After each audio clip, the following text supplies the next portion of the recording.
Good afternoon. I'm Jessica Matthews, President of the Carnegie Endowment, and it's my great pleasure to welcome all of you and our distinguished panelists and two great Americans, General Brent Scowcroft and Ted Koppel, to today's discussion. Today is, of course, the 20th anniversary of the culminations of the student protests in China that led to the government actions, the violence, and the deaths in Tiananmen Square. And all over the media today and around this town are events focusing on what happened on that day.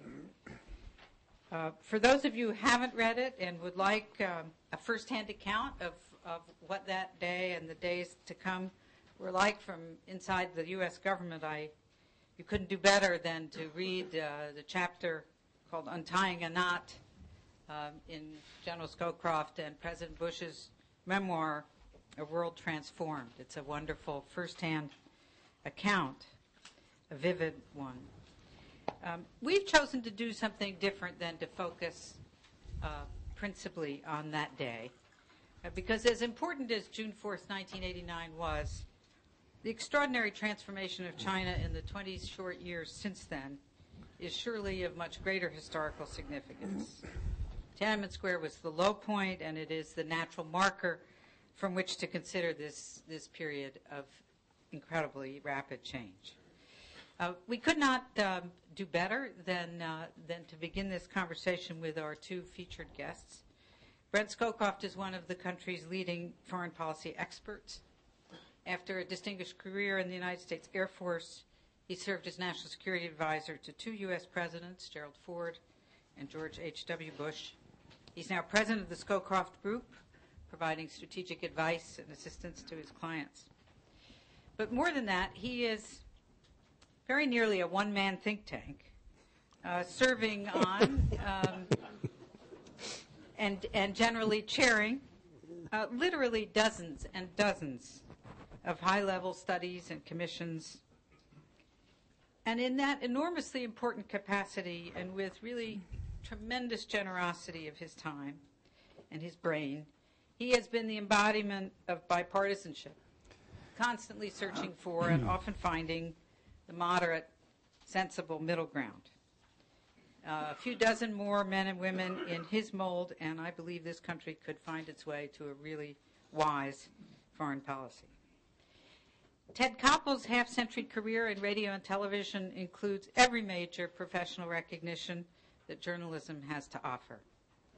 I imagine that all of us think of him as the anchor and managing editor of ABC News' Nightline, which for 25 years defined excellence in television news reporting and analysis. But Mr. Koppel's international career began in Asia, covering the Vietnam War.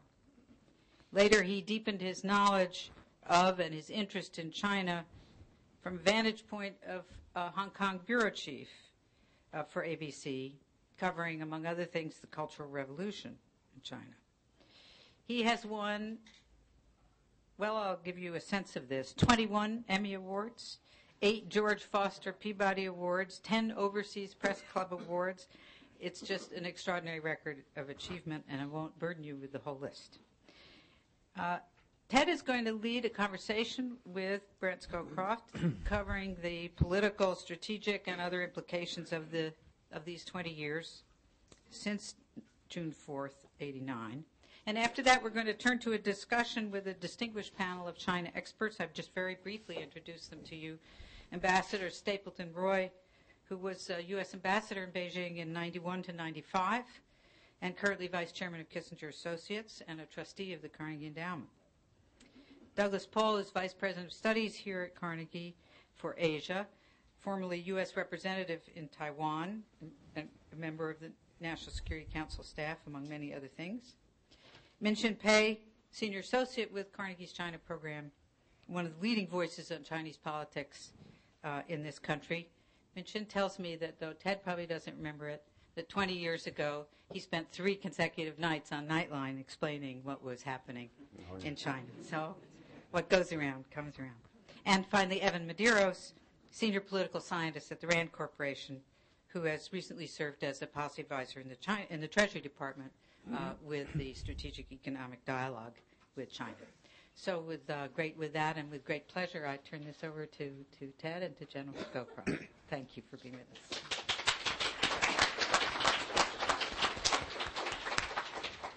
Jessica, thank you very much. I doubt that anyone 20 years ago today, or 20 years ago 6 months from now, or a year from now, in other words, during that first year after the events at Tiananmen, could have imagined that the introduction to this conversation would suggest that let's not spend too much time talking about the events at Tiananmen, because there are so many more important things in the U.S.-Chinese relationship that have occurred since then. And I found myself, General Scowcroft, and we were just reminiscing, we have known each other now 36 years. I knew him even before he was a national security advisor, when he was Henry Kissinger's deputy at the White House. We were just talking about President Obama's speech in Cairo today, in which he is doing something that the U.S. government has had to do vis-a-vis China over these last 20 years also, and that is to find an accommodation between our natural inclination toward human rights and democracy on the one hand, and the national interests of the United States on the other. And so I would like, if you would, General Scowcroft, for you to reminisce just a little bit about those days 20 years ago, precisely 20 years ago, and the conversations that were going on at the White House then, as you weighed those two interests. I would be happy to, Ted. I have to tell you a story about Ted Koppel. Even he doesn't know. He made me jog at night at midnight. When I was National Security Advisor, I'd routinely get home about 10, eat dinner and so on, and then, of course, watch the 11 o'clock news. I could not go to bed without watching Ted Koppel. So I had to postpone my jogging until midnight, thanks to Ted Koppel. I think one of the ways we need to think of the Tiananmen episode is one that is not talked about very much, and that is it was a pretty fundamental watershed in not only the relationship but in the evolution of China, because in the days before Tiananmen, Nixon had established a relationship, and it was a good relationship and very profitable for both sides. But it was very narrow. It dealt with Soviet hegemony, things like that. Nothing else. We had no trade. We didn't have any of the other things that go in international relations. Suddenly, that was broken. The end of the Cold War meant that we had nothing to talk about, basically. And at the same time, sort of, our ability to talk was destroyed at Tiananmen Square, or that was the danger. So when it happened, there were two things. First of all, we had to respond. We couldn't just ignore what had happened there. So we had to take action. We took the action basically against the Soviet army and against the relationship we had with the Soviet army, which was pretty good at that time. You mean the Soviet or the excuse me, Chinese? Yeah. Chinese. But the president was adamant this relationship is too important to sacrifice. So we tried to reach out, and I won't go through all of that. Anyway, at the end, we met, and we managed to rescue the dialogue part of the relationship. But from then on, now we had to build a whole new relationship from scratch, though, because anti-Sovietism was no longer relevant. And at the same time, the Chinese had emerged from this almost hermit existence into being a participant in the real world and being buffeted by some of the forces of the real world. There was one other factor that took place that really was, I think, in a sense, coincidental, although some of the demonstrators may have capitalized on it, and that was that Gorbachev was in Beijing on a visit. Yes. And because of that visit, many of us were over there. That did not make the Chinese happy. That did not make the Chinese happy. But it cannot have made you and the White House happy either, because if you had had any inclination to try, and I don't want to say sweep this under the rug, but minimize it, it was almost impossible to do so after the live, round-the-clock television coverage that those events at Tiananmen received. And that, for the world, was serendipitous. At the time, it was pretty catastrophic, because if this had happened at any other time, there would have been no television crews in Beijing. And there would have been a few press reports about what was going on, but you covered it every day. Every day. And that made the thing something that it wouldn't have been otherwise. Absolutely. Now, it was right around the same time, though, that Deng Xiaoping said some of the things, it doesn't matter if a cat's black or white, as long as she catches mice. Right? Yeah. Capitalism or is to get rich is glorious. It's not altogether clear that he said that, but the impression was that he had said. So there was this movement toward capitalism, what I'm going to call a movement toward capitalism, that was severely distinct from any movement toward democracy.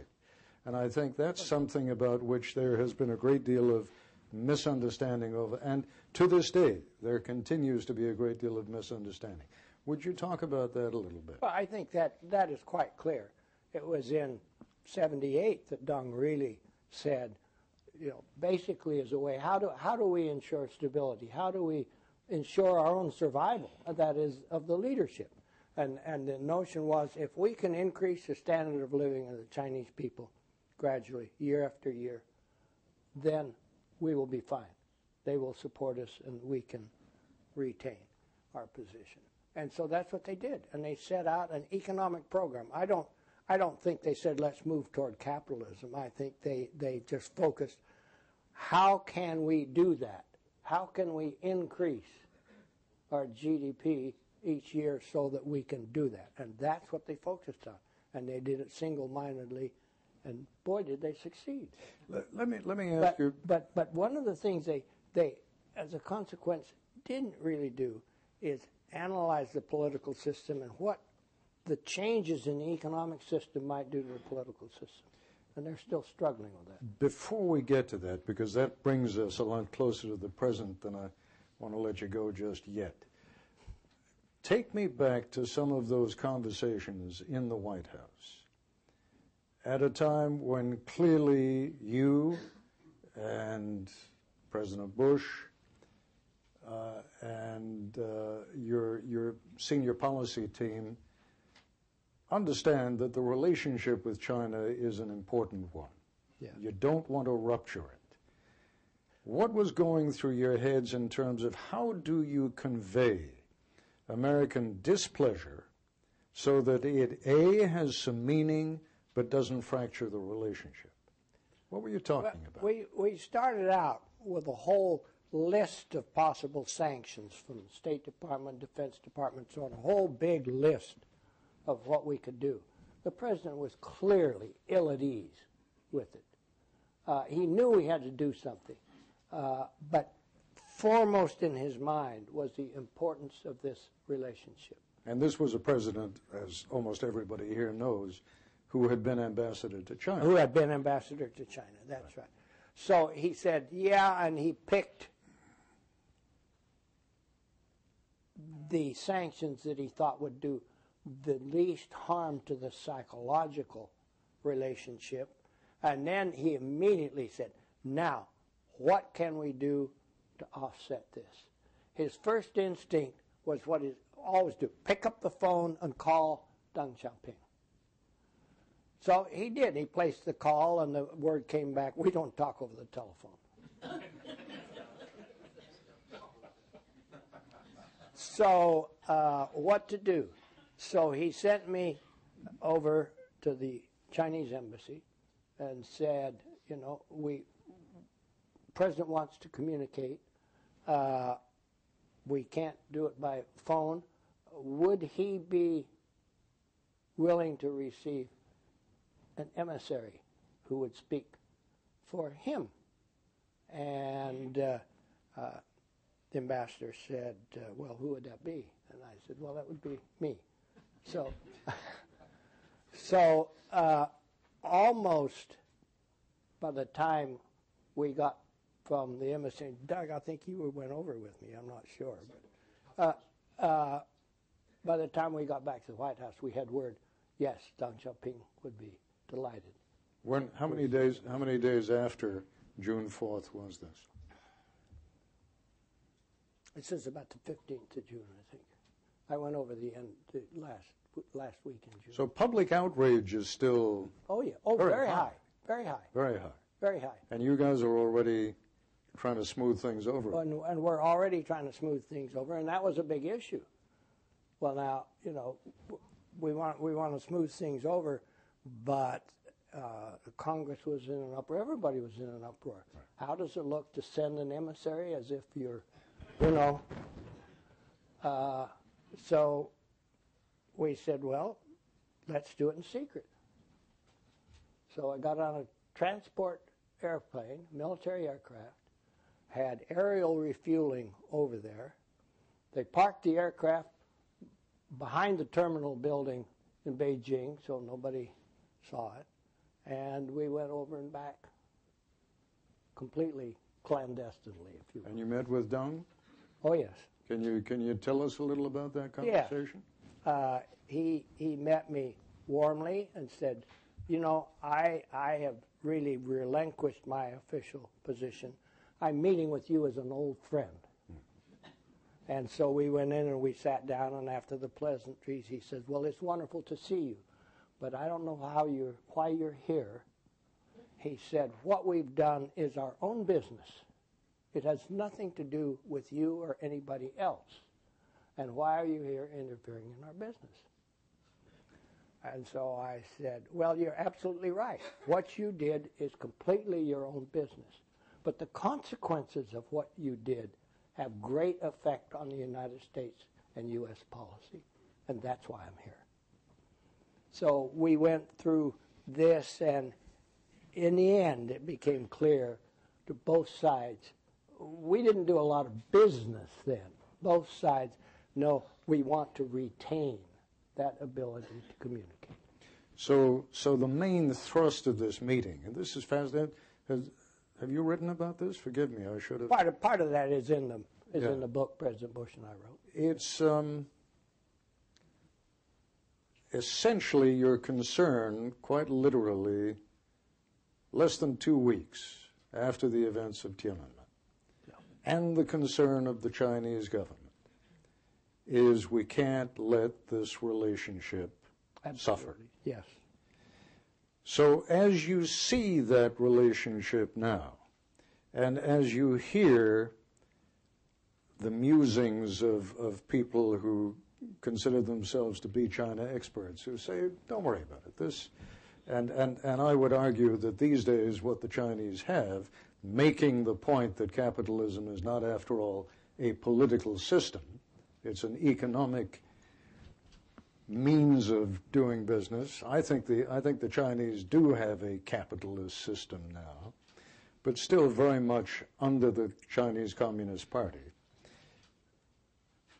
Let me just make a statement and get you to react to it. I don't think the Chinese are any closer to democracy today than they were 20 years ago. Not democracy as we understand. I don't think that's exactly right. Okay. The last elections to the Central Committee, I believe they had some 30 more candidates than there were seats. Okay? That's a step. That's a step. But I think what they're running into is the understanding that this economic structure they've built can't be managed the way a rural society can be managed. And I think you can see not so much in actual movement, but in the discussion and in some of the ferment that goes on at different places in China, how to adjust to that. I think the Chinese have an abiding fear, which was greatly emphasized by Tiananmen Square, of instability. Exactly. It's historical, but Tiananmen, and remember, the first troops they sent in to clear out the square were local militia. And instead of clearing out the square, they fraternized with the students. And my guess is that was a real lesson. So then they went out and brought the regular army in from the provinces and said, just go through that square, don't stop, don't talk, all of that. And so I think that is behind this fear of letting go, losing control, and instead of stability you have chaos. And they don't know exactly how to do that. I think you're exactly right. I interviewed a well-known Chinese businessman, a multi-billionaire by the name of Vincent Lo, who made precisely that point, that he would not be investing, and he has offices, of course, in Shanghai and Hong Kong, and I assume he has money well stashed away in other parts of the world, too. He would not be investing his billions in China today if China was moving toward democracy, precisely because of what you say, this fear of instability, of chaos, and it is precisely the predictability of the Chinese Communist Party that gives him the sense of reassurance that he needs. My question now is, I guess American businessmen aren't all that different. Question mark. You mean American business would like a little more dictatorship here? I don't know about I don't know about here, but we sure are not uncomfortable enough with it in China that anyone's going to complain about it. We like the predictability too. I was going to say the term is predictability. Yeah. A stable, predictable environment, and that's what the Chinese are trying to produce. But they have problems. What was it? 2 years? I don't want the statistics last year, but a year before there was something like 86,000. 87,000 demonstrations. Demonstrations or riots. Nationwide. And that's partly because there's no other way to express the thing. And the party is supposed to be a conduit from the leadership out to the people and so on. It doesn't work so perfectly now because some of the local party leaders are more interested in other things. The transmission belt doesn't work as well. And I think they're grasping for what to do about it, and it is getting more and more serious. But first of all, what's interesting about those 87,000 demonstrations is those are government statistics. Mm-hmm. The actual number of demonstrations is probably twice that. Yeah. But the demonstrations, I think we have a tendency to assume that the demonstrations are because people want more representation. They want more democracy. When in fact, I think it's probably more accurate to say they want an end to the corruption. They want some of the money that they see going to the great urban centers to come out to the countryside. Talk about the Chinese dilemma for a moment, because they've done a lot for 300 million people, but that still leaves roughly 1 billion in poverty. the demonstrations are for redress of grievances. And that's what a democratic political process theoretically allows for. That's part of it. But they have a lot of big problems. They, for example, have a huge population. They have a huge influx from the rural population into the cities. So they have an overwhelming demand for employment and to keep feeding these people, keep them going. And that's a big problem for them. They produce far more than the society right now can consume, so they export. The United States, guess what? And then we pay for it. Money goes back to China, and they buy U.S. treasuries, keeping our interest rates low. So we've developed this very close relationship. We are intertwined in a way which is really, really quite intimate. But for the Chinese, they have that problem. They have a great disparity in living standards between the industrialized coastal areas and the rural areas. Talk about that, those treasury bills for a moment. The Chinese now hold, I'm told, somewhere in excess of $1 trillion. I think that's right. In U.S. notes. Mm-hmm. And they are, I think, justifiably concerned that we are moving in an inflationary direction and that maybe 10 years down the road, that $1 trillion isn't going to be worth $1 trillion anymore. Have they got any place else to go with their money? Can they do anything else with it? They made sort of noises a few weeks ago about the possibility of euros or creating some kind of a basket of international currencies. Is that realistic? But you're getting me off my platform where I feel comfortable. Oh, okay. I am not an economist, but no, they made no.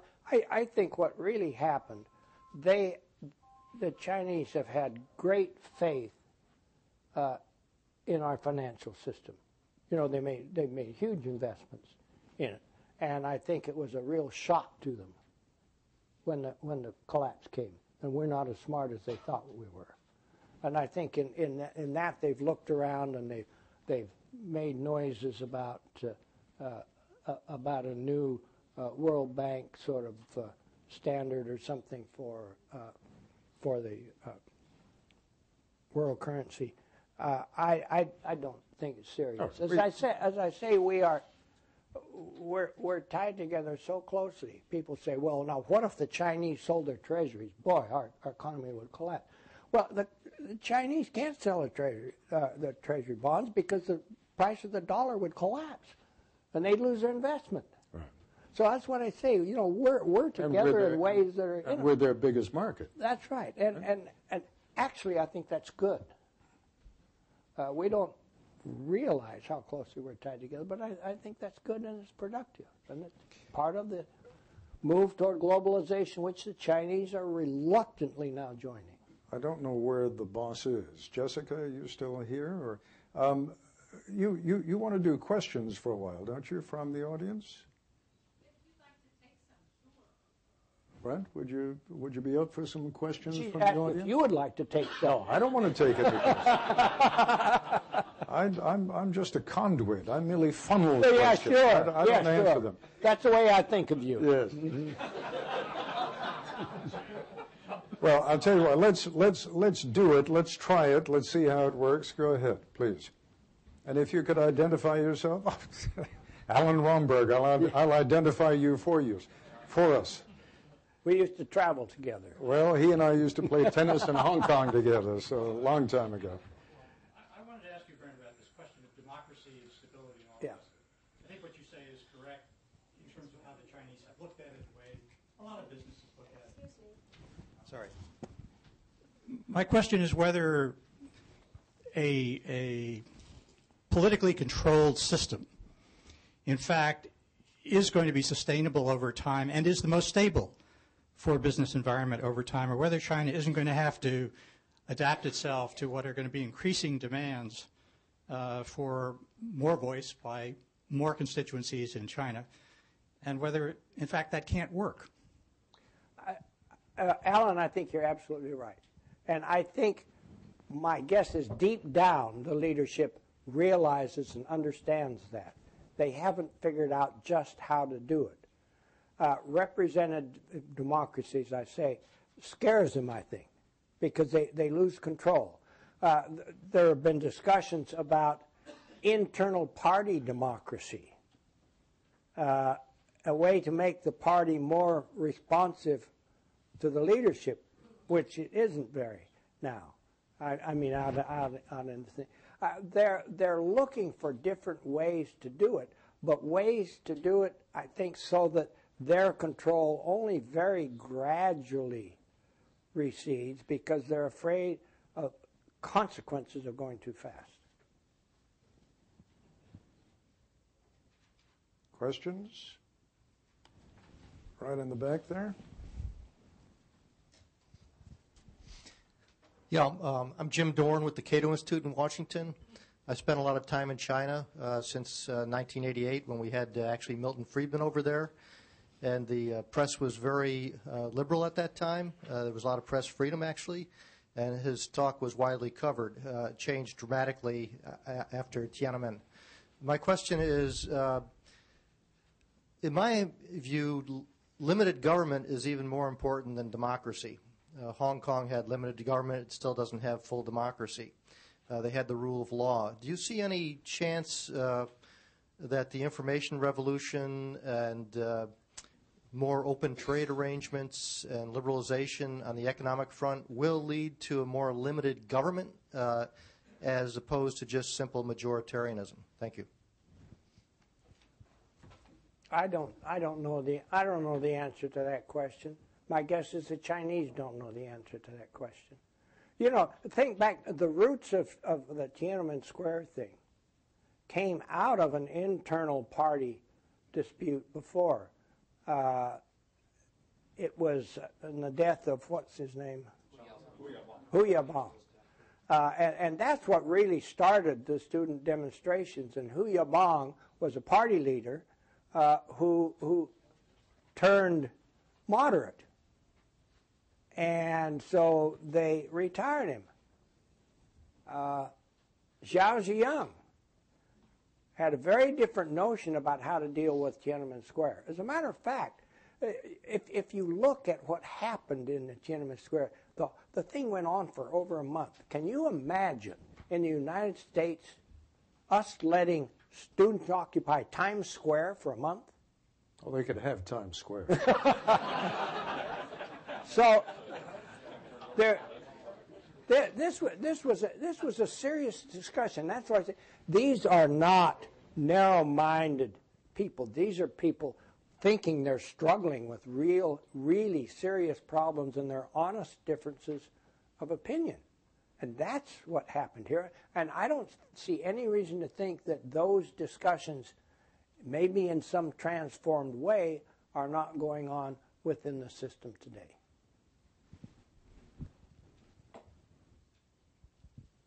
I'm Michael Gadbois with Georgetown University Law Center.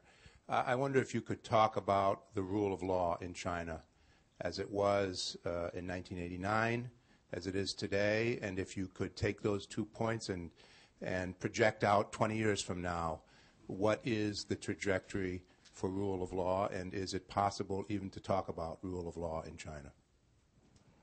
Well, I think it's possible to talk about it. We're a long way from there. But I think as their economic system develops and as they become more entwined with the outside world, they're going to be driven to more. You know, piracy of CDs, piracy of all that's rampant in China. As they get some intellectual property of their own, they're going to protect it. So I think the move is fairly inevitable. It might be imperfect. It might take a long time. But I don't think there's any question about it. Because what China finds now, perhaps uncomfortably, they're emerging from a real hermit kingdom. When Mao took over, he said, "China, we're self-sufficient. We don't want to have anything to do with anybody, including the Soviet Union at that time." Now, gradually, they're opening up now, and their economic success, for example, has meant that they are dependent on the outside for resources, especially energy resources. They're dependent on the outside for markets. So they're engaging in the system, and gradually they're coming out of their shells, their narrow sort of bilateral. All we care about is this transaction. We don't care about what goes on in the world. They're becoming what Bob Zoellick said, a responsible stakeholder in the six-party talks on North Korea. They have changed a decade ago. The Chinese, you ask them about North Korea, and they say, well, they've gone their way, we've gone our way, we don't have much to do with them. Don't talk to us about them. Then they agreed to six-party talks, and in the beginning they said, okay, we will host the talks, you guys do the negotiations. Now they're intimately involved. Even in Sudan, they're saying, yeah, Darfur is a problem. At first they said, Sudan's not our problem. We get oil from there. That's all we're concerned about. Their behavior is something. Now they're beginning to realize that they are a member of the world community, and they have responsibilities beyond those that are narrowly bilateral. But it's a slow process. If I may just add a thought on that. In the course of doing a four-hour documentary last year in Chongqing, I interviewed the head of the anti-corruption department in Chongqing. The anti-corruption department focuses on those men and women who are inspectors, whose job it is to root out corruption. They routinely end up in prison for corruption. The businessmen and women who corrupt them do not. And in the course of a rather tendentious interview, it took about 10 minutes to get to that point, finally, in frustration, the head of the anti-corruption unit said to me, in effect, "Idiot, don't you get it? They're the ones with the money. We need them here." And I think, the evolution of the legal system in many Chinese cities has a lot to do with the pragmatism that is involved in you don't go after the business people, because we need the business people to make the community grow and to create a foundation so that we can bring some of these millions of people in from the countryside and spread the cities out. But that's part of the problem that they're grappling with. The provincial party secretaries get graded on how much industry is, what their growth is, what their income is, and so on. So they want to attract industry. How do they attract industry? They steal land from the peasants and give it to corporations and so on. Then the peasants riot. This is the kind of cycle they have, and they're struggling with how they get a handle on this without falling into what they think, I think, is a trap of representative democracy. Yes, ma'am.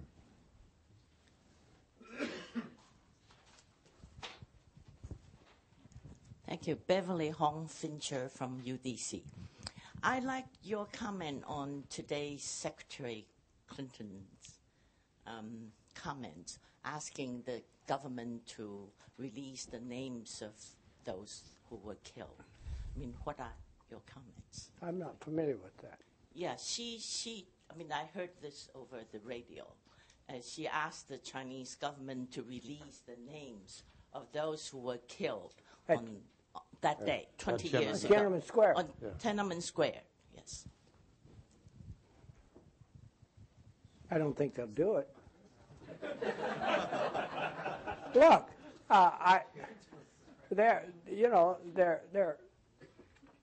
caught in a trap in a way. It's a very sensitive issue with the leadership, and it deeply involves who I think is a real national hero, Deng Xiaoping. And if they release the names, then you'd know how many were killed, wouldn't you? And they have never released any figures like that.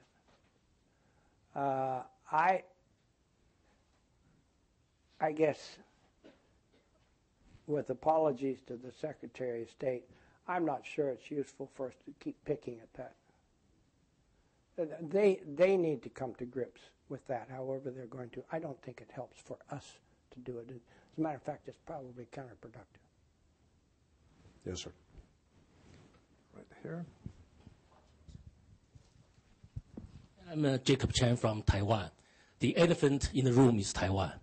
What the Taiwan model can give to China? Because General Scowcroft, you say democracy is amazing. It is. But I see I have a Democratic Progressive Party people here too. I think on this, both the ruling party KMT and the DPP are on the same. I think democracy really thrives on Taiwan. And I believe what President Bush said last year, that Taiwan is a beacon of democracy to Asia and the world. I really want to urge people here to think more, because Wu Kai-shi, who was in Tiananmen Square 20 years ago, he was denied entry to Macau. He lives in Taiwan now, married a Taiwanese wife, lives very happily, but he wants to see his mother. I really, just for humanitarian reasons, I think the Chinese government should reconsider his case. Thank you. Well, that's an interesting point. And let me use that as an example of how best to do it. Taiwan is a vigorous, thriving democracy. A long way from 1949, we didn't sit picking at Taiwan saying, you're not democratic enough, you're not democratic enough. We encouraged industry, we encouraged you to go. You became democratic by yourselves, and I think that's a good lesson for us. And it goes not only with respect to you, but with respect to South Korea, with Hong Kong, all of, there. Sometimes what we do what we think is a good interest is actually counterproductive in bringing about the results which we want. Let me gently hold your feet to the fire on that one for a moment. Do you have to? I have to. I mean, first of all, we didn't mess with South Korea because of North Korea. We didn't mess with Taiwan because of the People's Republic of China. If I were to say to you today, and fortunately you're not in office anymore, so you don't have to worry about that. That's what you think. Do you really think that the United States would go to war over Taiwan today? What would your answer be? Well, that's a hypothetical question.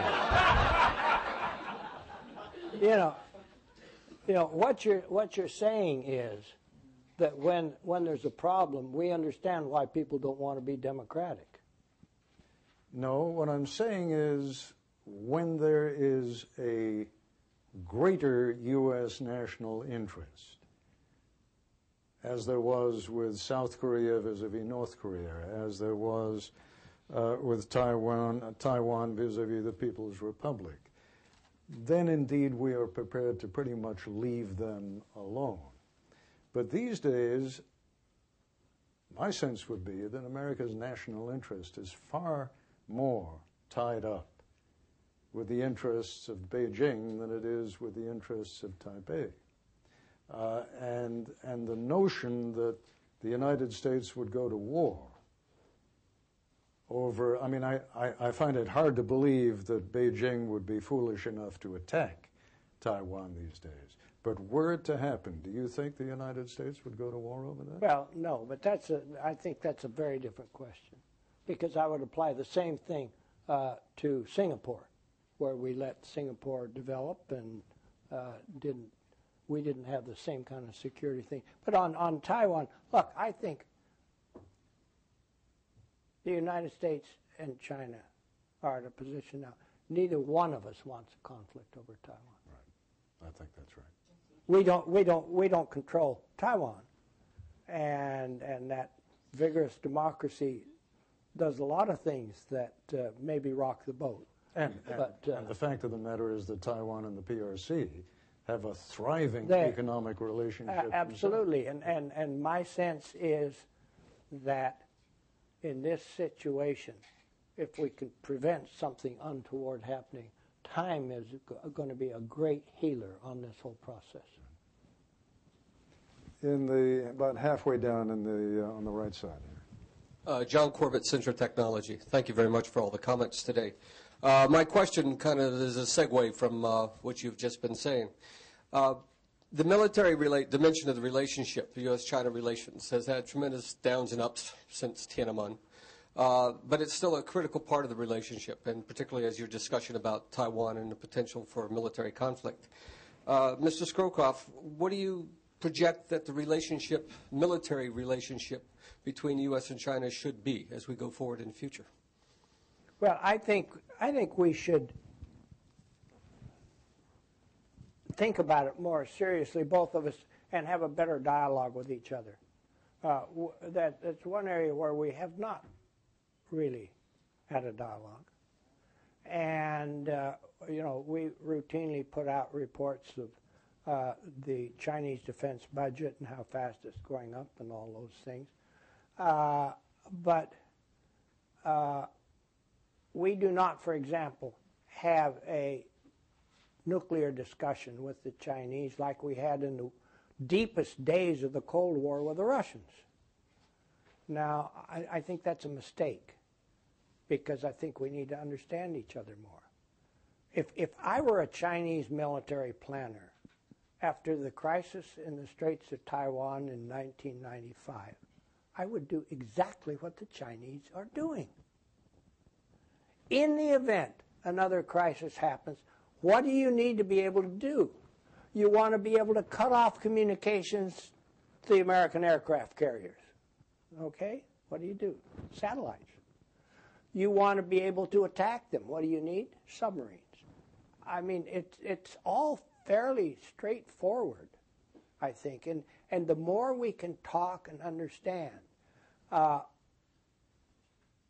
we set up, for example, a missile defense system to deal fundamentally with rogue states like North Korea. But China, for decades, has had what you can call a minimum deterrence. A couple of dozen big missiles directed at Los Angeles, San Francisco, what have you, just defensively for themselves.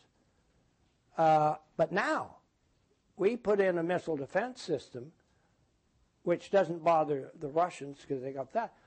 What does that do to the couple of dozen missiles that the Chinese have? They need to do some things with it. And now they're doing it, and we say, look what they're doing with their missiles.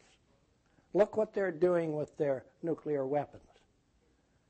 But it's an almost direct response to steps we have taken, not against them, but with those consequences. So I think we need a much deeper discussion. Could you wear your Air Force general's hat for a moment longer and talk about Chinese moves in the direction of cyber warfare?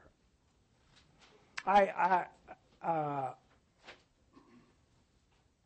think that is, well, I don't know. I don't know what to make of it. I assume we know pretty much where a lot of it's coming from.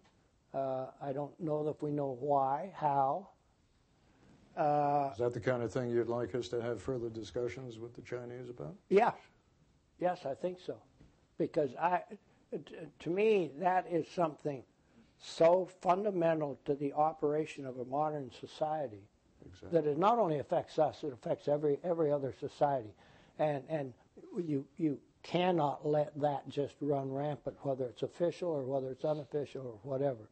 So, absolutely, we need to discuss those things and see if we can, because that is casually irresponsible to an extreme degree. We are just about out of time. We are. Jessica, we are out of time. And yes, I'm standing here in order to thank both of you on everyone's behalf for a fascinating hour. And so please join me in Thank you very much.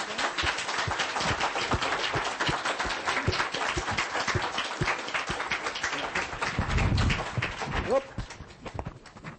And we'll turn now to the panel.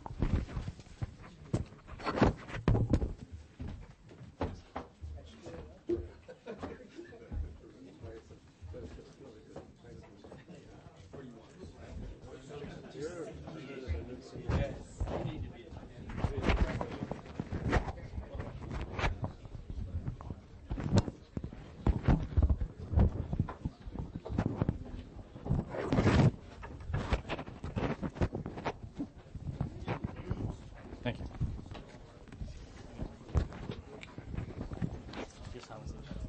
Long enough. Don't have to sit down. Yeah. No, I'm fine. Don't. I'm fine. Yeah. Yeah, please. Yeah. Thanks.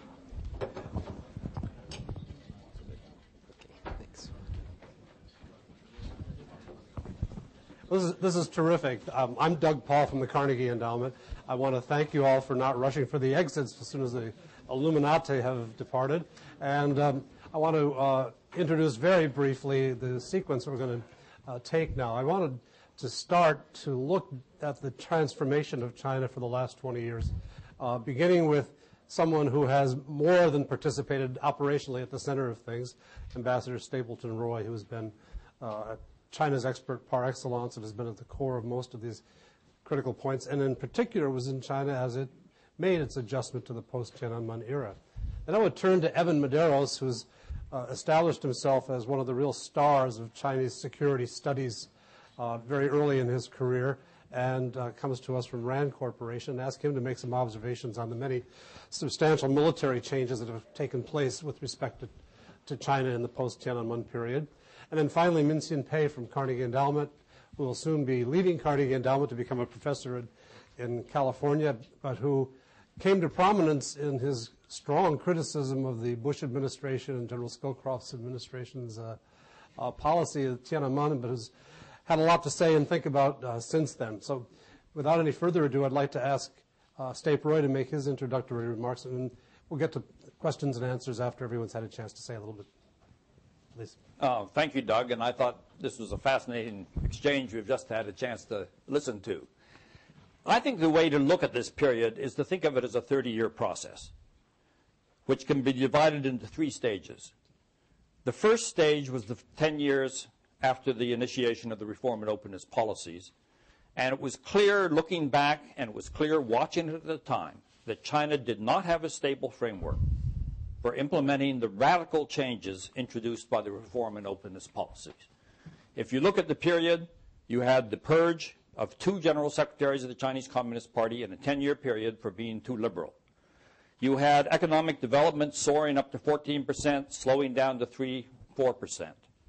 You had a superannuated leadership that still held the real power in the Chinese Communist Party, and these were the revolutionary elders who were watching a country beginning to implement market-oriented reforms, which was not the goal of the revolution that they had carried out. So right from 79 to 89, you basically had growing contradictions within China. It was going from a closed society in 79 during the Cultural Revolution to a remarkably open society in 1988 and into 89. Then you had a very difficult 3-year transition process, during which there were 2 major systemic shocks to Chinese Communist Party rule in China. The first was Tiananmen, which occurred basically for 2 reasons. There was a split in the Chinese Communist Party at the very top of the leadership over how to deal with the issues of the demonstrators in the square. And you had widespread sympathy within the government apparatus for the demonstrators. That was the number 1 shock. Number 2 shock was the collapse of the Soviet Union in 1991, which suddenly suggested that the future of communism was at stake, and perhaps this applied to China as well. This led to a far-reaching soul-searching on the part of the Chinese Communist Party over what their future course should be. When I went back to China as ambassador in 1991, it was very clear. Two things struck me. First, the sentiment of those who had been sympathetic to the demonstrators had changed. They thought that the demonstrators had pushed too far, and they continued to favor change, but at a pace that did not threaten stability. And the second thing was, very unusual, you could read the Chinese press and see clearly that a two-line struggle was underway. Because the media was dominated by hardliners opposed to Deng Xiaoping's reform and openness policies, who had gained power as a result of Tiananmen. When Deng, in 92 was the year when all of this came to a head. When he went to the South on his famous trip in which he endorsed the reforms that had been implemented in the special economic zones, there was not a word of it in the central press, because the central press was controlled by people hostile to Deng Xiaoping and his ideas of reform and openness. But his trip created the basis for a counterattack by the reform elements. And by the late spring in Beijing, you could see a different line emerging in the central press, and these were confirmed at the 14th Party Congress that took place in the fall. The hardliners were purged, thrown out of the leadership, and China strongly re-endorsed reform and openness policies.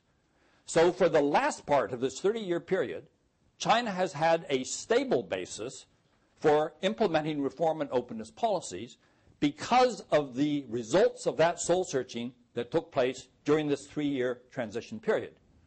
Now, how governments respond to crises basically determines how they're able to deal with the future.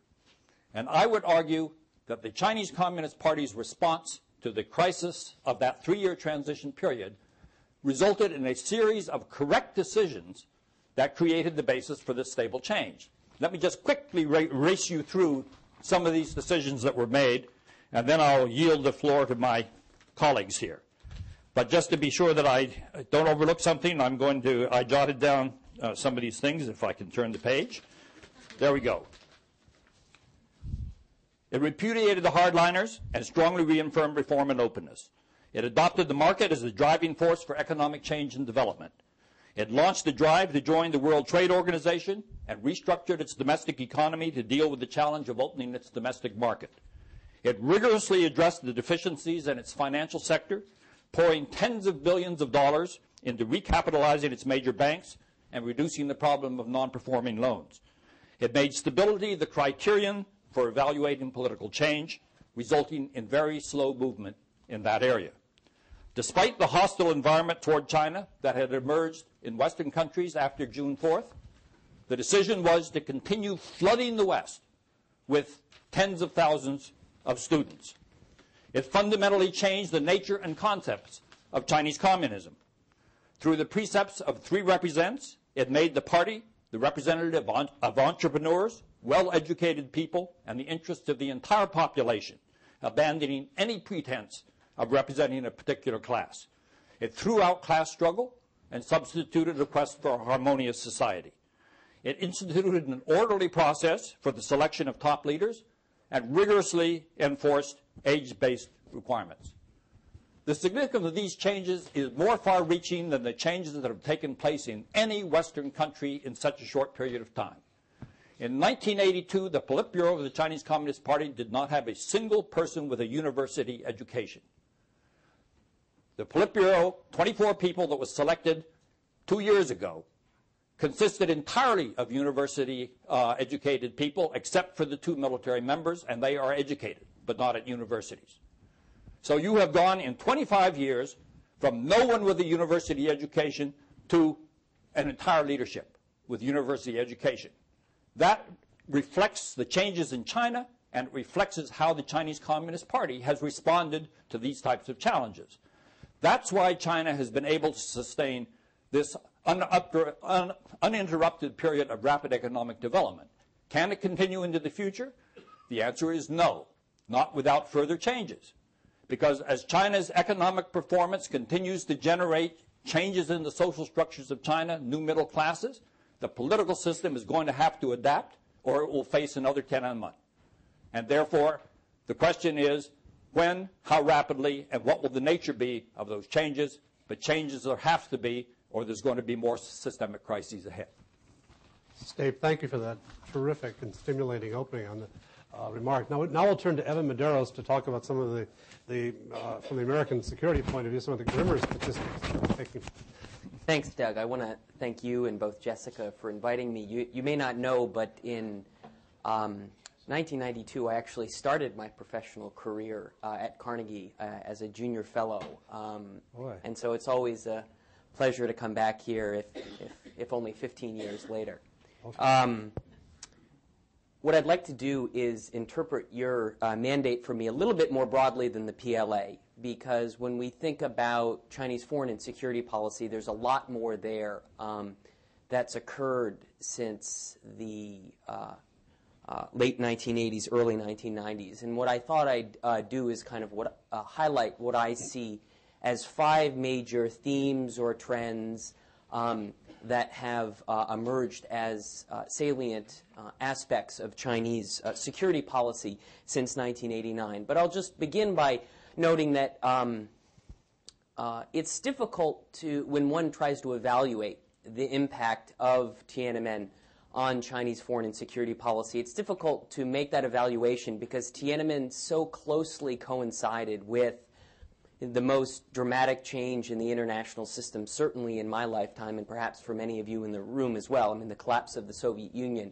And that had such a defining influence on not only China's role in the world, but specifically the U.S.-China relationship as well. And I thought that General Scowcroft did a really nice job summarizing that. But what I'd like to do is kind of highlight what I see as these 5 major themes or trends in Chinese foreign policy since '89. And the first and the most obvious one is this notion that stability and reassurance have really become enduring motivations in Chinese foreign policy.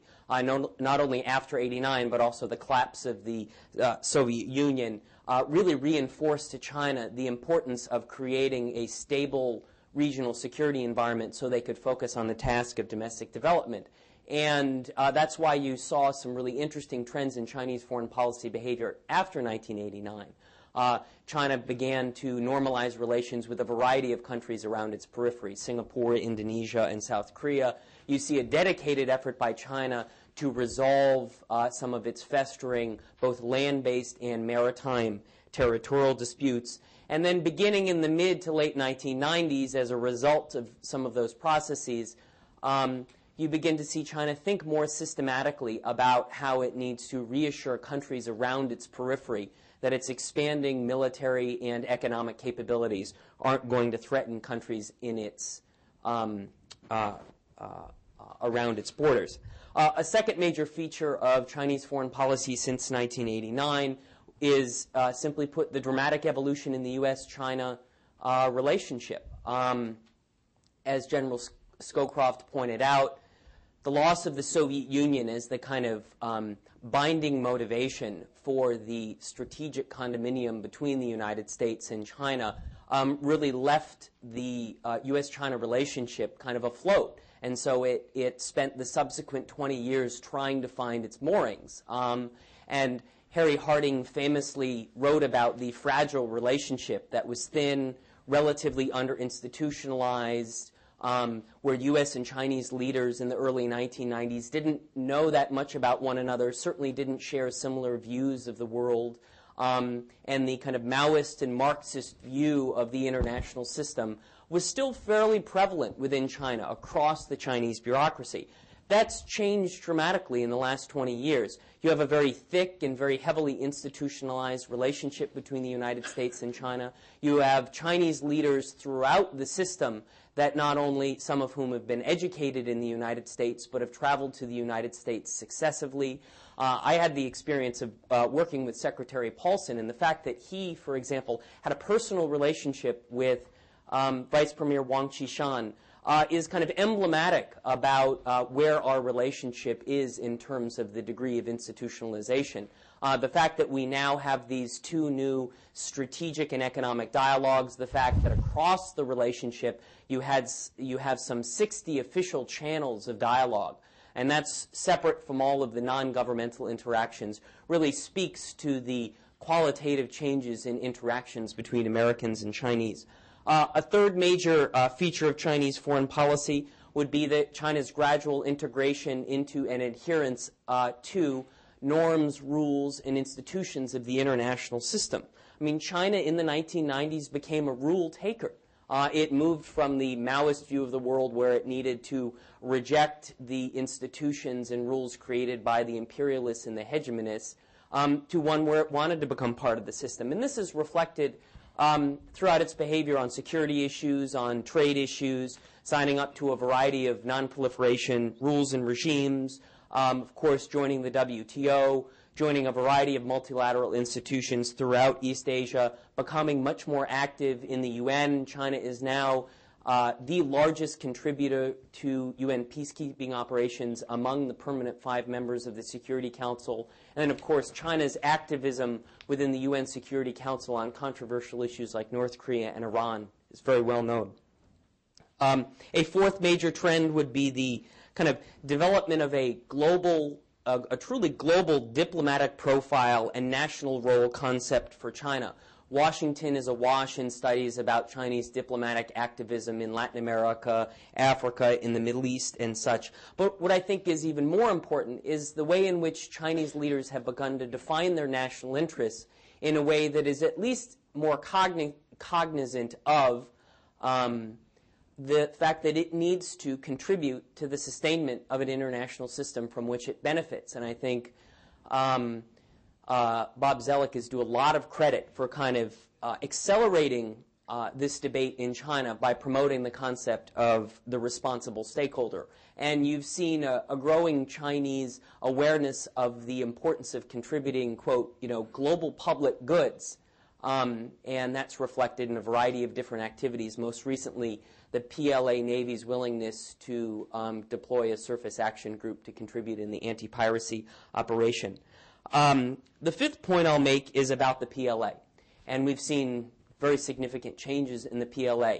And it's not all kind of darkness and a bad story. Since 1989, you've seen some important changes in the PLA. In particular, you've seen a bifurcation of the internal security mission from the external defense mission. So the PAP and the PLA are truly separate now, and the PAP was recapitalized as an institution responsible for internal security services or security missions. You've seen a gradual decommercialization of the PLA beginning in 1998. They kind of got out of business, commercial business operations. You've seen a kind of professionalization of the PLA in the sense that they've really become the technical experts for the political leadership on defense issues. And of course, of course, the most prominent aspect of the PLA that we like to talk about here in Washington is its modernization. You've had consistent 13% increases in the Chinese defense budget for the last 10 years. A very consistent modernization effort beginning in the mid-1990s to deter Taiwan and external involvement in a possible Taiwan conflict. And now we're moving to the stage where the PLA is acquiring capabilities for regional power projection. We may even see the first Chinese deployment of a mid-sized aircraft carrier. And that's obviously going to have an effect on regional security dynamics in East Asia. I mean, China, the PLA, as of 2009, is emerging as a regional military power, and that will affect regional military balances. Let me just end on one final note, because I don't think this aspect of debates and discussions about Chinese security policy is well understood. It's also important when we do surveys of Chinese security behavior to think about the choices that China has not made, because it's important to focus on kind of what I call the analytic dogs that aren't barking. And there are a variety of different policy decisions that China has forsaken in the last 20 years. And I think it's important to remind ourselves that as China has gone through this process of expanding its economic capabilities and growing its military, accumulating the attributes of a rising power, there's some decisions China has not made. China has not pursued territorial aggrandizement.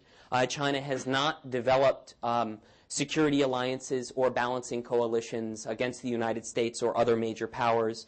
China has not used weapons proliferation as a way to generate power and influence for itself in the world.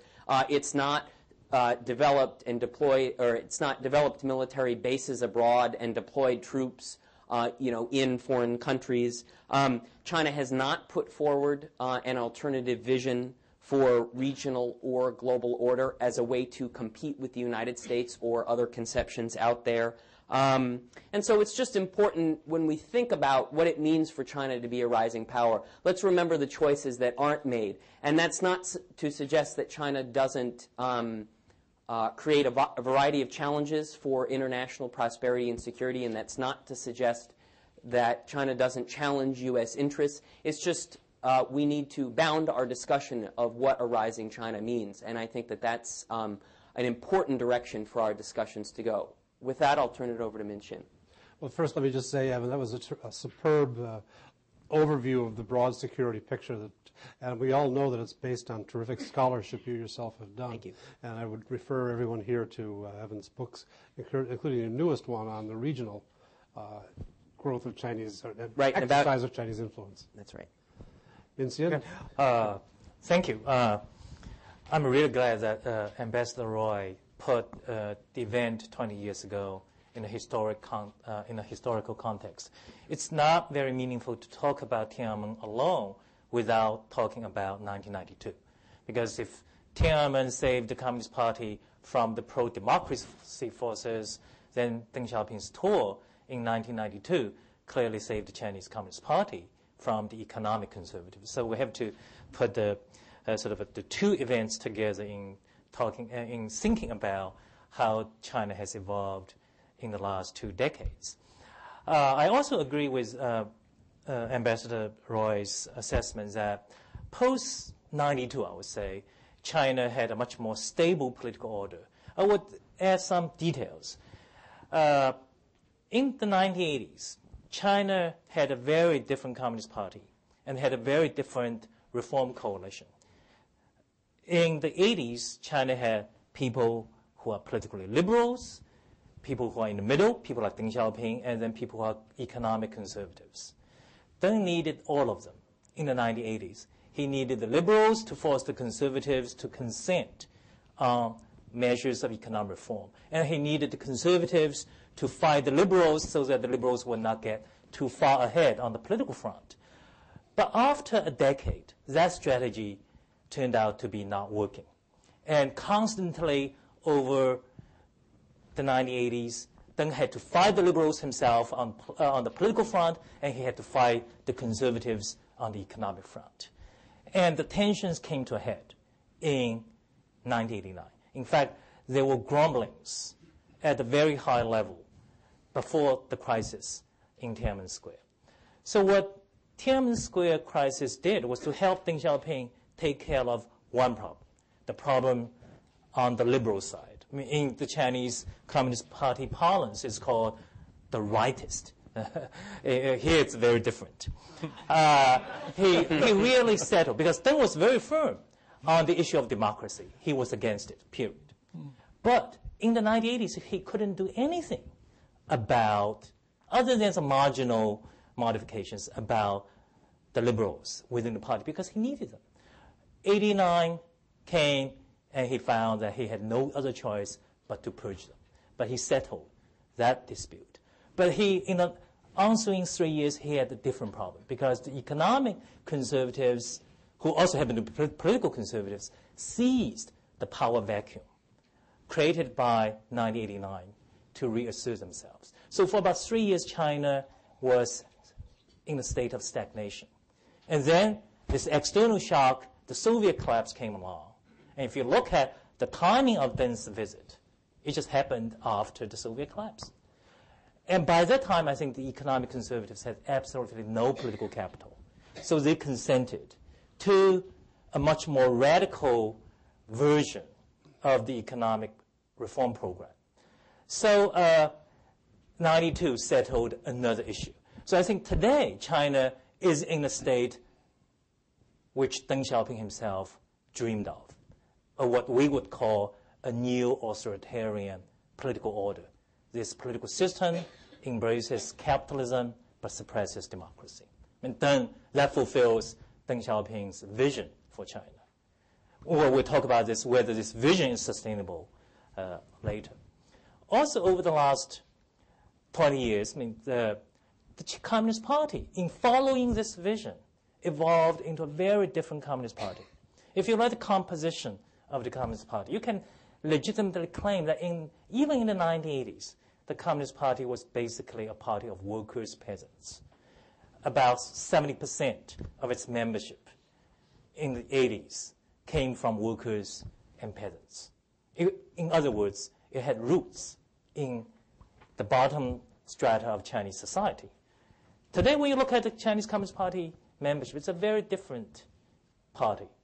Most of it, the percentage has been reversed. 70% of Communist Party is comprised of bureaucrats, professionals, intelligentsia. In other words, it's an elitist party. So over the last 20 years, the Communist Party has transformed itself, not just from a revolutionary party into a ruling party, but also into an elite-based party.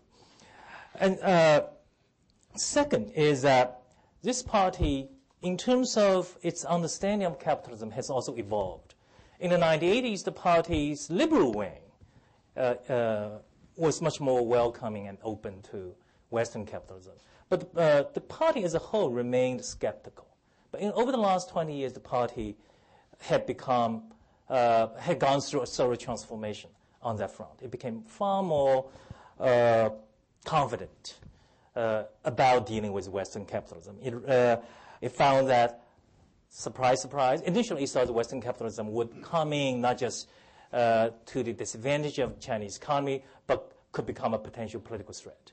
But over the last 20 years, the party found to its delight that Western capitalists had absolutely no political agenda. And second, that Western capitalists could become China's best friends overseas. After 1989, the Chinese Communist Party had a real problem. It had no advocates outside the borders of China.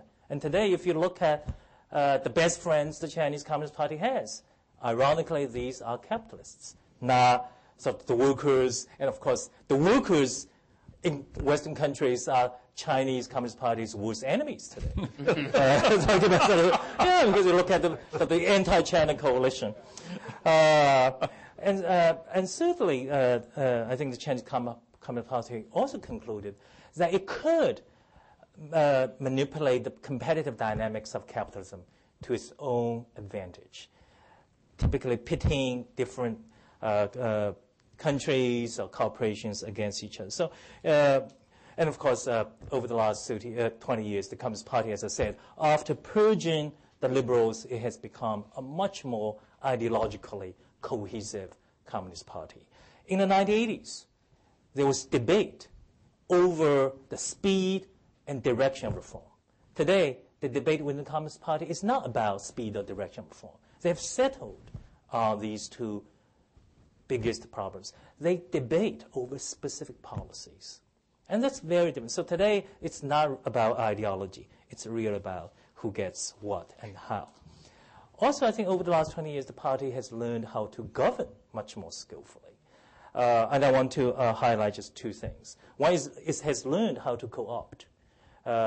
One of the lessons from Tiananmen and from the 80s, I mean, the 80s saw the party constantly fighting China's social elites, the intelligentsia, and then to a lesser extent, entrepreneurs. After Tiananmen, the party had a much more sophisticated and effective policy toward the intelligentsia, basically a policy of co-optation. And it also has stumbled upon, I have not found documentary evidence on this issue, but it's really a fascinating phenomenon. In the 80s, the party constantly interfered in people's private lives. There were campaigns against pornography. There were campaigns against dress codes, campaigns against advertising. Post-89, in the 90s, you saw dramatic change in terms of the party's attitude toward people's private sphere. In other words, the party became really sort of hands-off on issues of individual liberty. Today, in the New York Times, there's this article about, on NPR, I heard this story about the Russians cracking down on individual artists. Read today's New York Times about this soldier, former soldier. Read the kind of artistic activities he engages in. And that gives you really a sharp contrast. And of course, not just sharp contrast between Russians and Chinese, but also gives you a glimpse into the extent to which personal freedom really flourishes in China. That's why if you go to China, it's both repressive and not repressive. It's repressive only in the very narrow sense of political dissent and contestation. It's not repressive in terms of individual freedom. So if you ask an ordinary Chinese whether he feels repressed, he's going to look at you with puzzlement, if something worse. But I think despite this much, so by and large, this sort of mixture of openness on personal freedom side, focus on a more reliance on co-optation really helped, sort of given the party this soft edge. Even though the hardcore of the party is very tough. You can sort of test that proposition yourself. Finally, I would want to say that despite what the party has done, it still has the following structural contradictions, to use the party's favorite phrase, and vulnerabilities.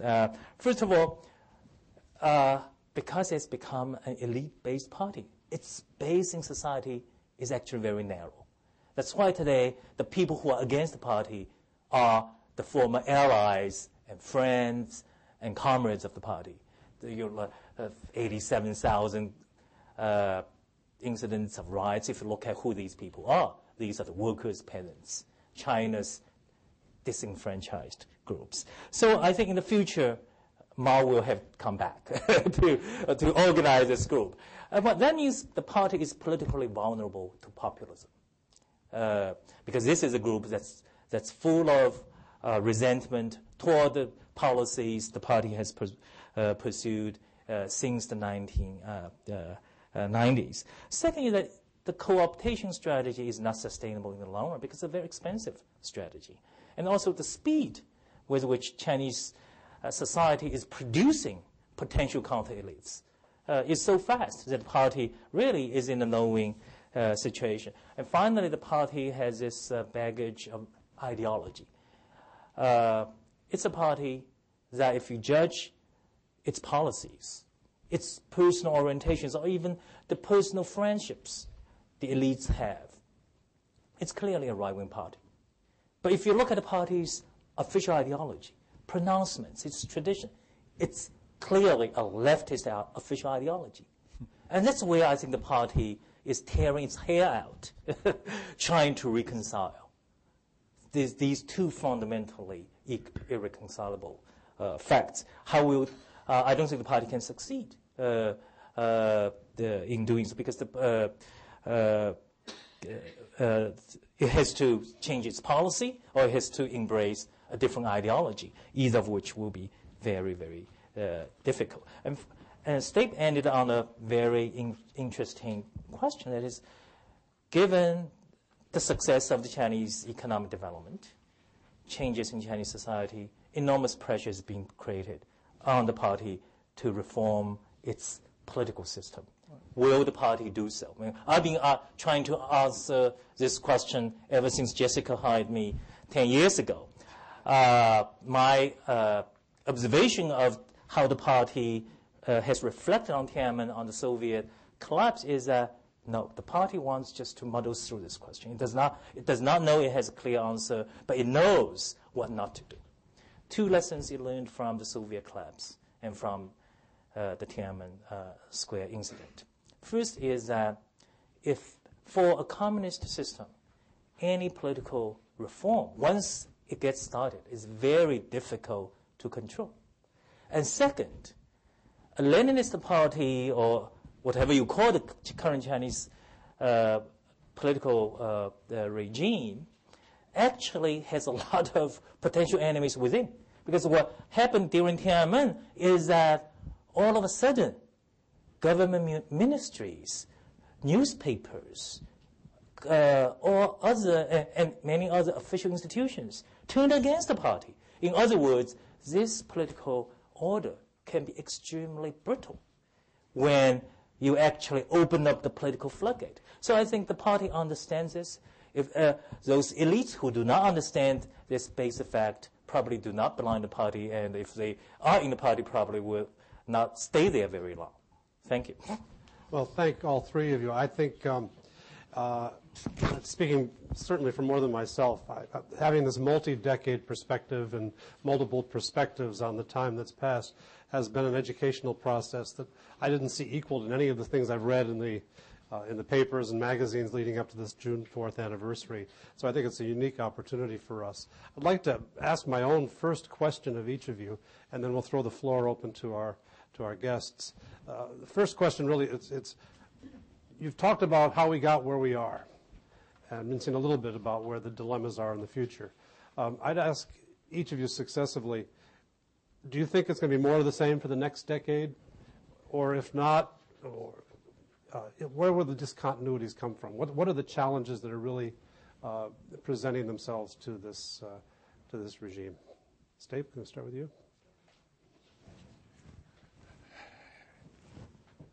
I think China is going to face an enormous set of challenges over the next 10 years. But they are generating a leadership through an orderly process which is experienced and very capable. And as long as that process continues to put the right leaders into the positions to deal with the challenges that are emerging, I think we can see more of the same. I do think, however, there is an ideological problem for them right now. Just as the United States suffered from triumphalism with the collapse of the Soviet Union, I think you can see glimmerings of triumphalism emerging in China because of the sense that their relative power position vis-a-vis the United States has dramatically changed over the last year, with the U.S. economy slowing down possibly for an extended period, and their own stimulus package potentially going to bring them out of this crisis more rapidly, and therefore China will be seen as essentially managing its own affairs better than the United States. When you visit China, when you read what's coming out of China, you sense a feeling that the United States no longer has any basis for preaching to us, for telling us how to do things, because we're showing that we can do things better. I think that's as dangerous for China as it was for the United States after the end of the Cold War, and I see a lot of the things that we have been struggling with and have not done right has been a result of the complacency in feeling that we knew how to do everything. Thank you. Doug, I'd say that at an aggregate level, you're likely to see a continued integration of China into the global system of rules, norms, and institutions. I see the incentives for China to be a revisionist to be relatively small, and I think that those largely result from the fact that China objectively has, and its leaders perceive it to have, continued domestic challenges that restrain it from perhaps taking a more adventurous role in the world. The second point I'd make is that one of the challenges China faces is whether or not it's willing to assume more responsibilities and burdens, and in particular on major transnational issues like climate change, most obviously. And I think that a frustration that's going to emerge not just in the United States but in the entire international community is whether or not China is willing to assume a leadership role. That word leadership is something that seems very normal to Americans in our discourse about our role in the world. It's equally uncomfortable for the Chinese to talk about leadership. And the third and final point that I'd make is that also at an aggregate level, what you're seeing in China's international behavior is a diversification of its sources of prosperity, its sources of security, and its sources of legitimacy. This is a country that is increasingly less reliant on singular sources of prosperity, security, and legitimacy. And I think that that gives China a lot more freedom of action as a global actor. And in particular, I think it reduces at an aggregate level its reliance on a kind of positive and stable relationship with major powers in the system, including the United States. So it's possible, and this is a kind of 10 to 20-year time perspective, I think that our ability, the United States' ability to leverage China's desire for good relations with the United States to encourage change in China will be less over time. That's a terrific observation. Yeah. I think the government still believes that economic development will grow China out of these problems. So the strategy is, but they also understand the current model of economic development is not sustainable. If you look at elite pronouncements, they are aware of the structural problems China faces in its economic growth model. So their problem is not to find an alternative political development model, but to find alternative economic development model. And that problem they've been trying to get hold of, get a grip on for some time. In terms of discontinuity, I think if they cannot make a smooth or effective transition from the current resource-intensive, whatever you call it, path of growth to a much more sustainable path of growth, then all the problems we've been predicting but never happened will emerge. And the elite unity that has been the linchpin of China's political stability will be tested in the environment where GDP growth is no longer 8%, but 3-4%. That's terrific. We've got enough people here to have 100 flowers bloom with all kinds of ideas, and I look forward to welcoming your questions. Please identify yourself if we haven't identified you in the process of picking you out of the audience, and use the microphones, please. Gene Martin.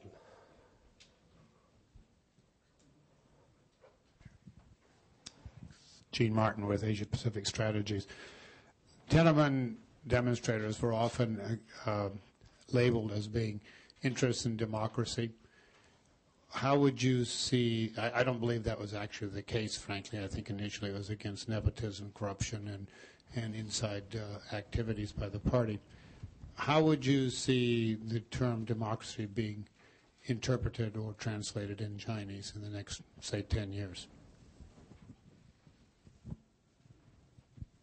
Well, I think to some extent, since Tiananmen, there's one very encouraging development.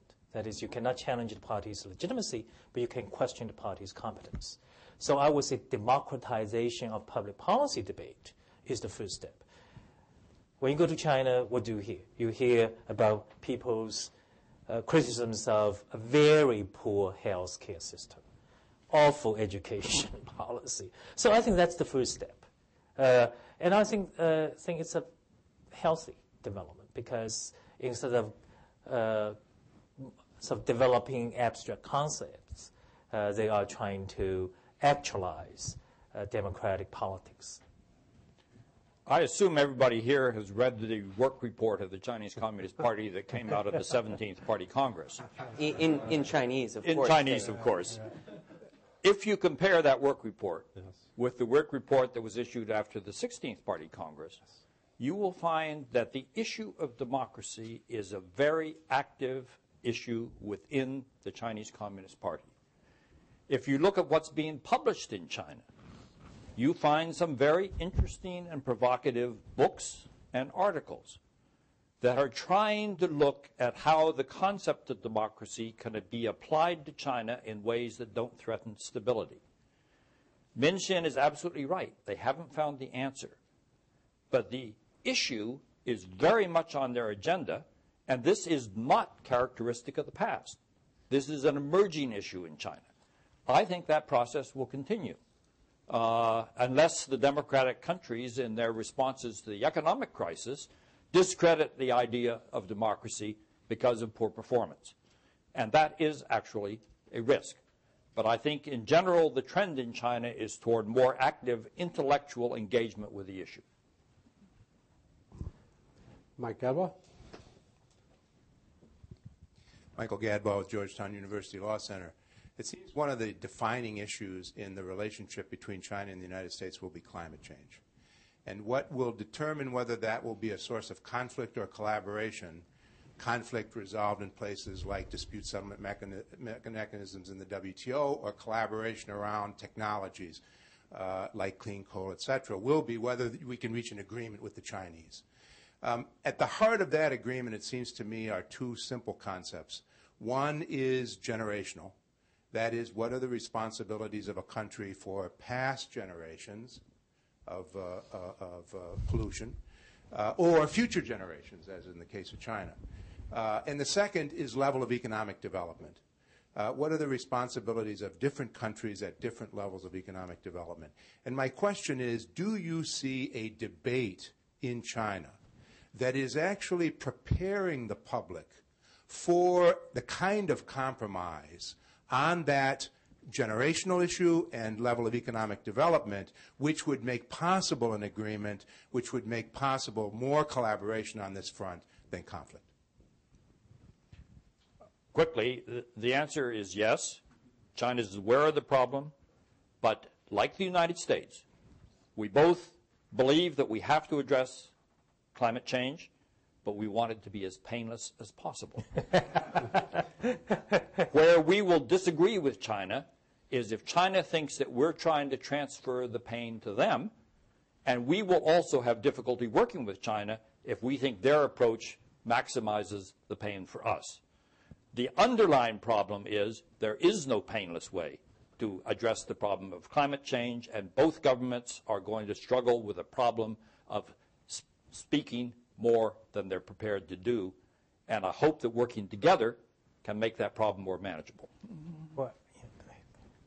Stape, I was just going to add 2 points on your question, Mike. The first one would be on these types of contentious issues in the U.S.-China relationship, especially ones for China that go to the heart of their ability to generate real growth for the population. It's a false distinction to suggest that there is somehow a trade-off between cooperation and competition or cooperation and conflict. They're going to be both on these issues. I mean, if you look at the last 20 years of the U.S.-China relationship and our bargaining on security issues, I know non-proliferation issues very well. You had simultaneously cooperation and competition. And part of that results from what would be my second point, which is don't just focus on the question of the political willingness of the government to make commitments. That's absolutely part of it. It's an important part of it. And in a Leninist political system, you need signals from the leadership that they're willing to make these commitments. But the capacity, the ability of the local governments, provincial governments, the private companies, the state-owned enterprises to actually comply with these commitments is going to be in a very important part of this. So even if we get something approaching a commitment from China later this year at Copenhagen, the way in which that gets expressed down at the provincial level and the way in which companies decide to selectively adhere to it is going to be a decade, if not 2-decade-long challenge for China and really for the United States as well. So don't forget about the capacity element of that equation. Up in the back, I see a green tie. Let's see. Hi, Joshua Wu from the Commerce Department, Evan. My question has to do with the youth of China today and the media. A lot was made in the press the last few days about the shutdown in China of YouTube and Twitter, et cetera, et cetera. I'm interested to hear your perspectives on how the censorship regime in China has changed since 1989, and how long do you think the Chinese government can continue to keep a lid on evolving technologies as we look forward 10 years, 15 years from now? Well, I would say the censorship regime has become much more sophisticated. There are two parts. One is what I call reactive censorship. That is something that's published, typically books, magazine articles, news articles that there were just too many for the censor to handle. So the propaganda department has this post-publication review group, which is a shadowy group that looks at controversial publications and decide to ban them. But the kind you talk about is what I call proactive standard operating procedure kind of censorship. That is on key dates, anniversaries, they are going to block sites or in what I call Homeland Security Code Red, Propaganda Department Code Red type of measures. These are routine. The blanket censorship measures that expire after a week, for example. So these things, I think, they become much more sort of skillful. But overall, I would say the censorship machine in China is quite creaky. Still, when you can read the kind of stories in China, you wonder whether the censors are doing a good job. Yeah. The system is fraught with contradictions. Yeah. You're trying to maintain a control of certain types of information within a society which now is remarkably open to the outside world. You have tens of millions of Chinese going abroad every year. If you can't buy your book in China, you can fly down to Hong Kong and get Zhao Ziyang's memoirs and bring them back. So, I mean, this is a censorship system which is trying to control the core, but basically is not able to deny information to people in China who want to be informed about it. And it's sporadic, as Jen has pointed out. In the third row here. Dan Michele, Council on Foreign Relations. I'm wondering, in terms of the foreign policy establishment in China, what kinds of changes we've seen over the past 20 years, and Evan Medeiros, I think this may be a particular area for you, in terms of how the process of reacting to outside events has changed, how decisions on critical issues are made both strategically and then again in reaction to events as they occur around the world. Dan, thanks for the question. It's an important point. I didn't raise issues of kind of bureaucratic structures in my talk, but one of the most important developments that it's occurred since the late 1980s, partially a consequence of the passing of Deng and the kind of senior leadership, is a pluralization of the foreign policy decision-making process. You have the emergence of truly professional bureaucracies in the Ministry of Commerce, the Foreign Ministry. Even the PLA now has developed a kind of cadre of foreign policy experts. The PLA, in fact, just stood up a kind of public affairs office with a PLA spokesperson a few months ago. In addition, you have other actors involved. You have provincial governments that, in essence, provincial party secretaries are conducting their own foreign policies in the large business and investment deals that they reach. You've got state-owned enterprises that whose activities are having very serious foreign policy consequences for China. Not only does that include state-owned enterprises like oil companies that are making equity investments in Sudan and Kazakhstan. You have state-owned enterprises that are making investments in Africa and Latin America.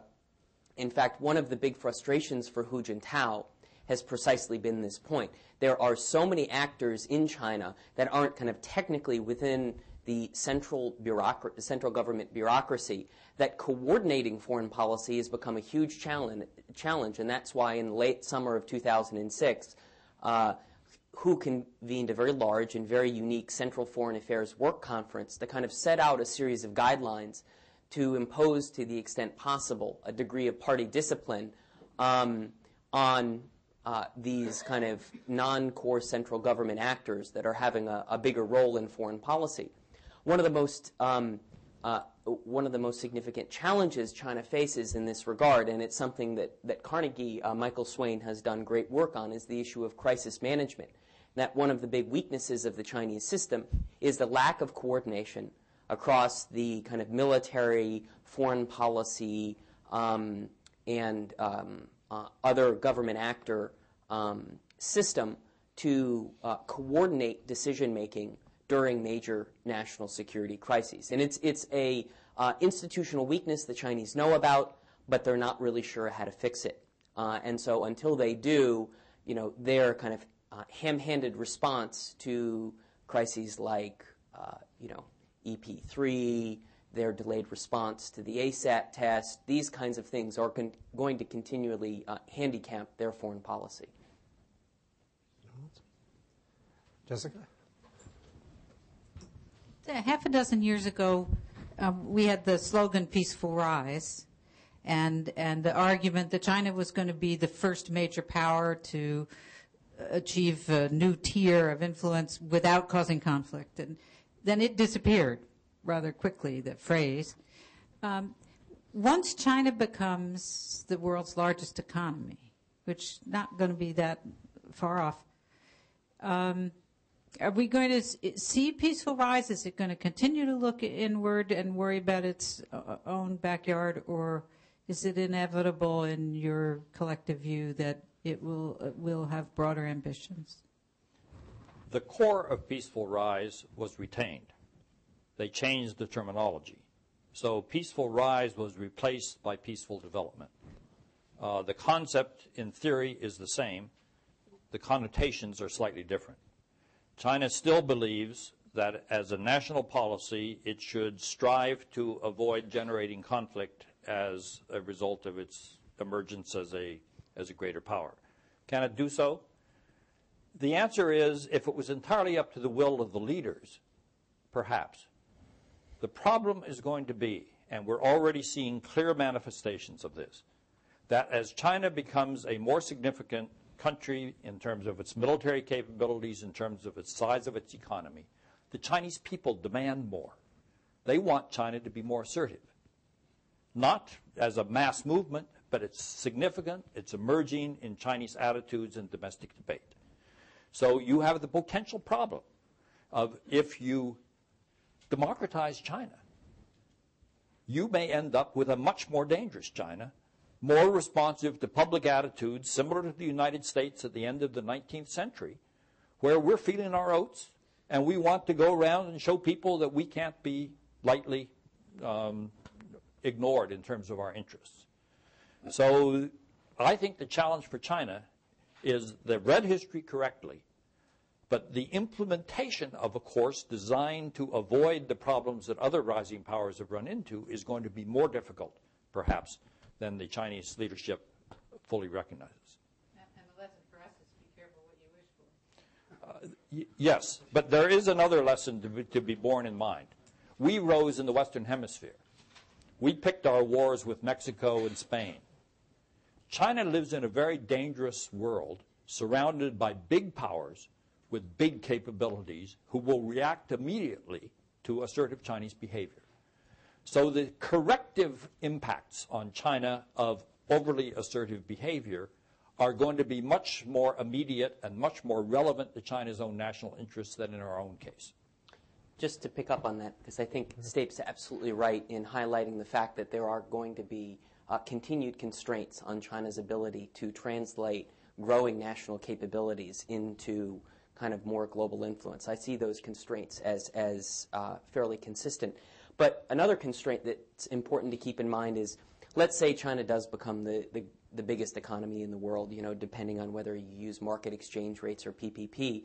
But remember, the real income of the Chinese person is still going to be, relatively small. So, I mean, for a country that is devoted to kind of reemergence as a great power, even though it's very easy for external observers to look at these aggregate statistics of capabilities and be kind of wowed by, the size of the Chinese military or the number of new modern destroyers that they've acquired or the size of the Chinese economy, it's still important to understand the, internally, the kind of limitations and the weaknesses that they face themselves.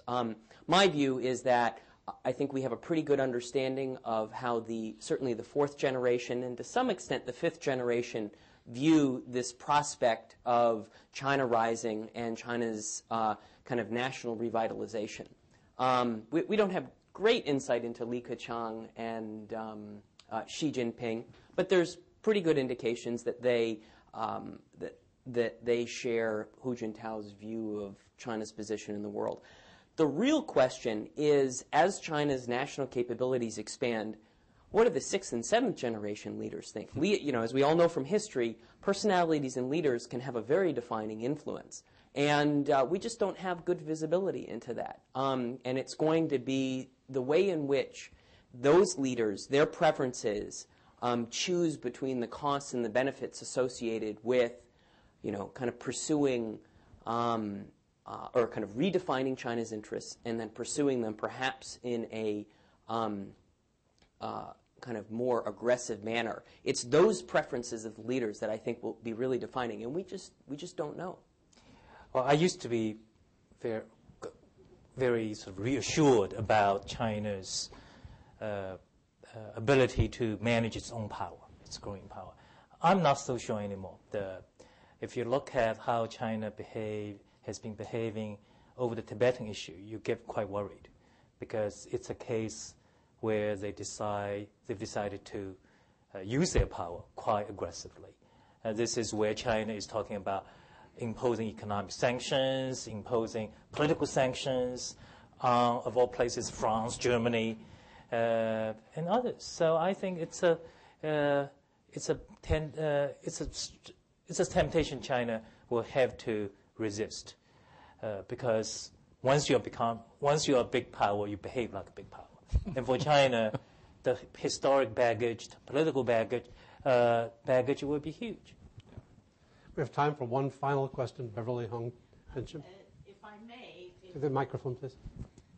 Beverly Hong Fincher, UDC. If I may interject my linguistics connotation of this word development instead of peaceful rise, it's development rise.